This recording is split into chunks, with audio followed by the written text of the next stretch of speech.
de vacances sur l'un de vos immeubles. Voilà. Alors, pour, pour ceux qui ne le connaîtraient pas, euh, on est un courtier mondial, on est à peu près à 25 000 dans le monde.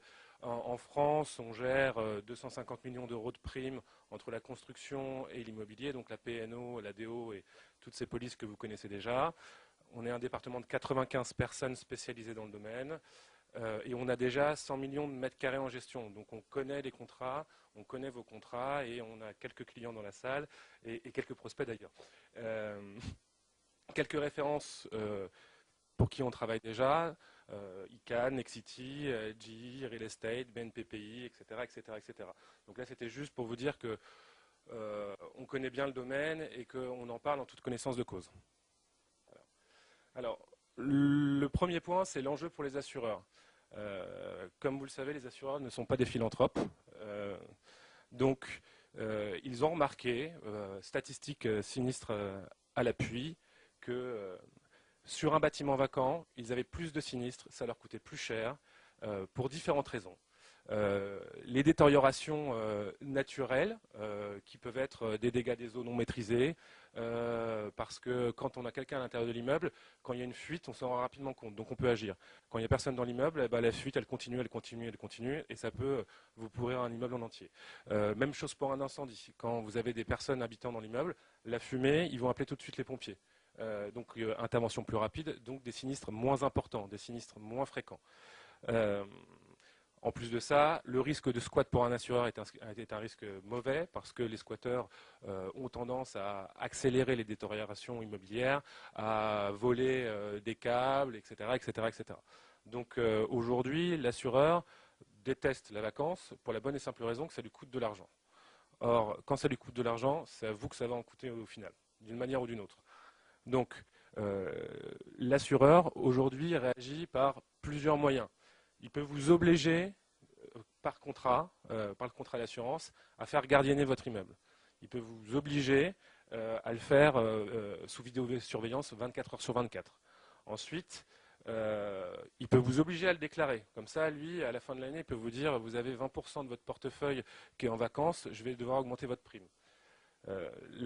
Donc, de toute façon, en cas de vacances, vous allez avoir plus de sinistres. Donc, plus de sinistres, mauvaise statistique sinistre, et à la fin de l'année, votre courtier va vous dire « Ah bah, je suis désolé, votre rapport sinistre imprimé est mauvais, je vais devoir vous... » L'assureur demande une majoration de 20%. Vous allez me demander de vous faire un appel d'offres, etc. Mais d'un moment à un autre, ça vous coûtera plus cher. Voilà.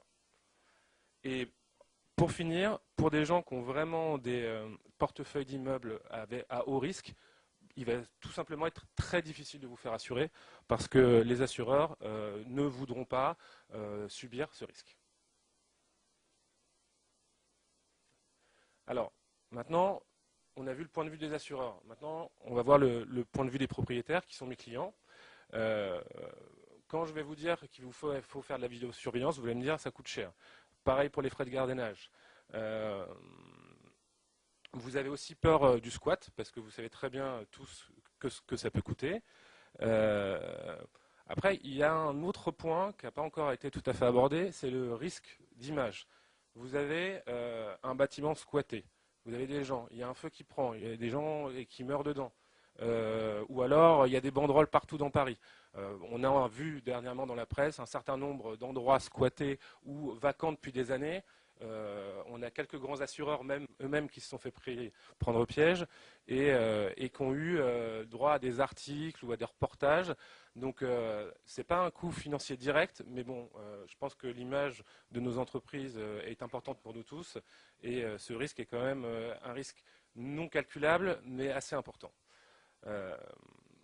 Alors, qu'est-ce qui se passe aujourd'hui dans les faits sur vos contrats? Alors, il y a tout type de contrat, il y a tout type de clauses concernant la vacance qui existent.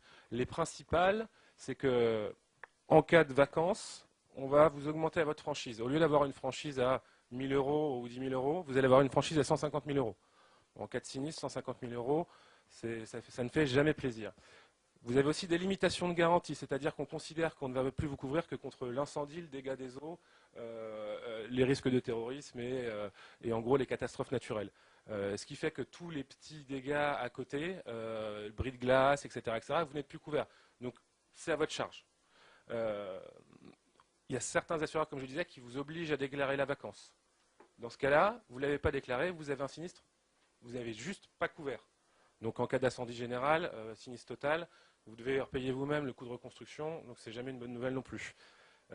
Et enfin, on va vous demander des augmentations des primes.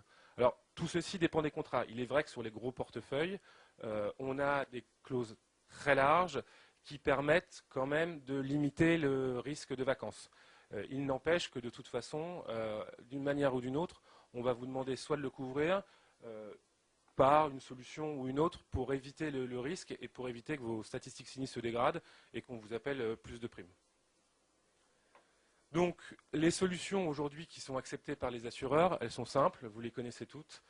Vidéosurveillance, gardiennage, murer totalement le bâtiment, ce qui peut représenter des coûts et des problématiques aussi de surveillance interne, de dégâts des eaux, et encore une fois, voilà.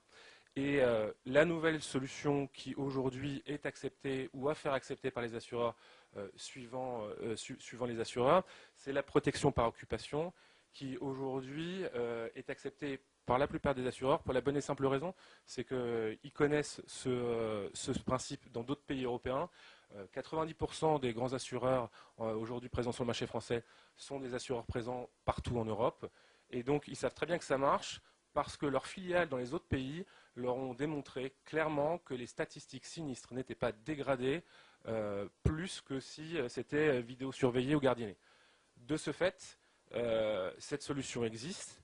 Elle peut nécessiter une petite adaptation de vos contrats. Donc, ne vous dites pas, ça y est, je suis chez Camelot, j'ai plus de problème d'assurance.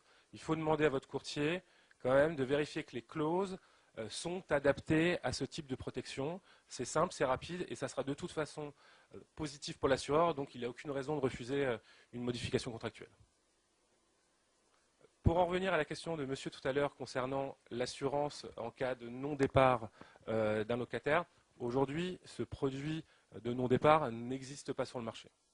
Voilà. Alors, ce n'est pas une raison pour ne pas y réfléchir à terme, mais ce produit aujourd'hui n'existe pas. Des questions pour M. Romain?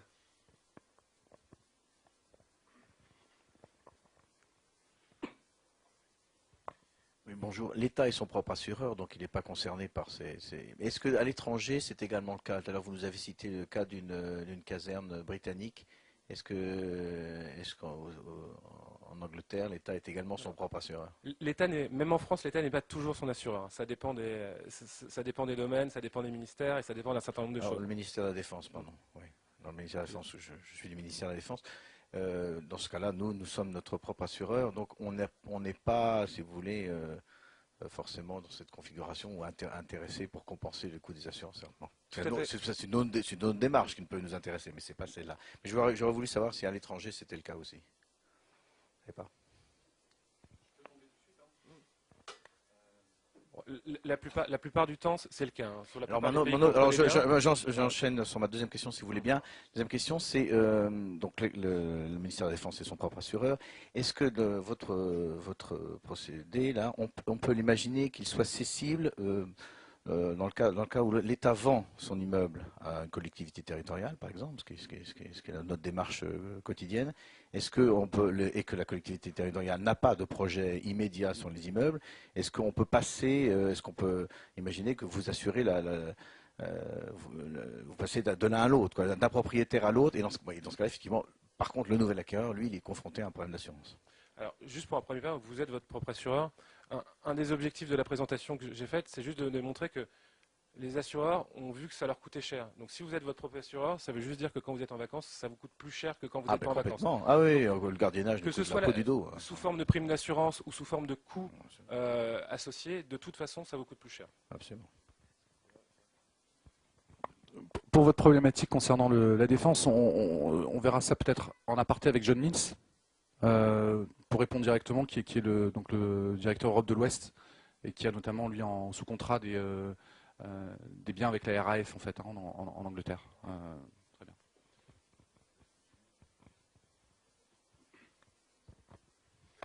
Voilà. Merci bien. Une petite question. J'ai bien noté la notion d'assurance, les propositions que vous étiez susceptibles de faire. Mais quant à l'occupant, est-ce que l'effet miroir est vrai aussi? Est-ce qu'il a une obligation d'assurance? Je pense notamment à des locaux importants, voilà, en termes de dégradation, de choses comme ça. Et ça peut être conséquent en termes de coûts pour l'occupant également. Alors, aujourd'hui, les locataires de Camelot s'assurent. Il faut savoir, bien sûr, que la police d'assurance d'un particulier ne va pas couvrir ses risques locatifs pour une tour de 40 millions d'euros ou de 50 millions d'euros. Clairement. Ça c'est le rôle de votre propriétaire non occupant, c'est le rôle de votre multirisque en tant que propriétaire qui, de toute façon, quelle que soit la raison, en cas de sinistre total, doit renoncer à recours contre le locataire. Dans tous les grands ensembles immobiliers aujourd'hui, tout le monde renonce à recours contre tout le monde pour la bonne et simple raison, c'est que celui qui loue 200 mètres carrés de bureau dans un ensemble de 40 mètres carrés ne peut pas se permettre, en termes de coûts, de faire assurer la valeur complète de l'immeuble.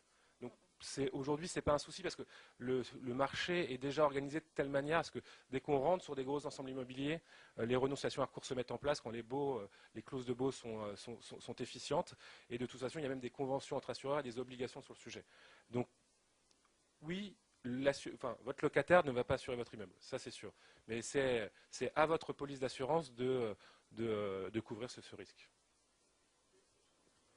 Mais sinon, il a sa RC personnelle, mais ce n'est pas la RC personnelle qui va payer un immeuble. Enfin,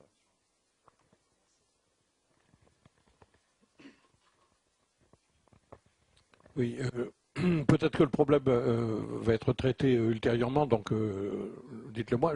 La typologie des occupants, autrement dit, le point faible d'un local vide, c'est pas tant qu'il est vide, c'est qu'il est occupé par des personnes qu'on ne désire pas trop avoir chez soi, parce que, bon, tout ce qu'on connaît.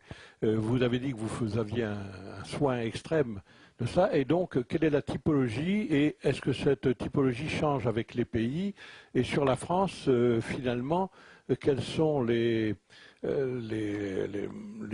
couples, les jeunes, enfin, ou les personnes que vous visez particulièrement? Comprenez pourquoi je pose la question, parce que je m'intéresse aux créateurs d'entreprises. Bien sûr. Je ne vais pas, très simplement, des gens garantissant de revenus réguliers, ressortissants de l'Union européenne ou voilà, majeurs, sans enfants, célibataires, enfin célibataires en tous les cas en majorité en général. Mais pour faire très simple, c'est bien pour ça qu'on a invité deux futurs résidents temporaires et je vous laisserai les interroger. Parce que c'est intéressant d'avoir leur vue à eux, en tous les cas, comment ils nous ont connus, pourquoi, en quoi ça les intéresse. Et je pense que vous serez assez surpris en fait. Très, très étonnamment, ouais. Donc je vais renvoyer à ça et puis comme ça eux, ils vous expliqueront voilà, quelle est leur vision à eux du principe.